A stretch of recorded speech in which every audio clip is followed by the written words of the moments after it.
In a historic event, Pope Francis arrived at Jomo Kenyatta International Airport on November 25, 2015, received by the then President Uhuru Kenyatta.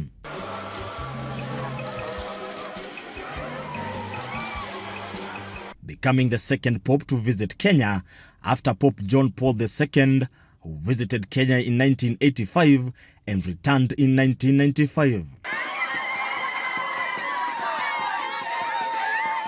Later, he and other leaders, including former presidents the late Daniel Moi and Mwai Kibaki, gathered at State House. He then addressed Kenyan leaders and diplomats, urging them to uphold peace, reconciliation, and forgiveness. Stand strong in faith. Do not be afraid, for you belong to the Lord. Mungu awabariki. Mungu abariki Kenya. In his speech shortly after arriving, Francis called on world leaders to prioritize economic development and warned about the need to address poverty as a major driver of conflicts and violence.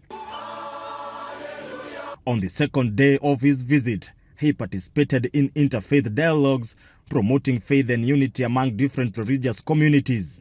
He also met with priests and seminarians at St. Mary's School, encouraging them in their spiritual callings. The most memorable event during his visit here was when he presided over a mass at the University of Nairobi, despite heavy rains, attended by thousands of worshippers. Pope also visited Kangemi Slum, home to over 100,000 people, many from poor backgrounds, where he called on for compassion and care for those living in poverty. May you always be concerned for the needs of the poor and reject everything that leads to prejudice and discrimination. Issues of poverty, conflict resolution, social equity, and interfaith dialogue dominated his speeches.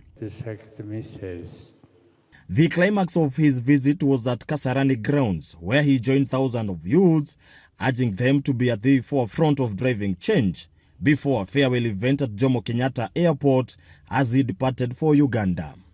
Edwin Mbogwa, K24.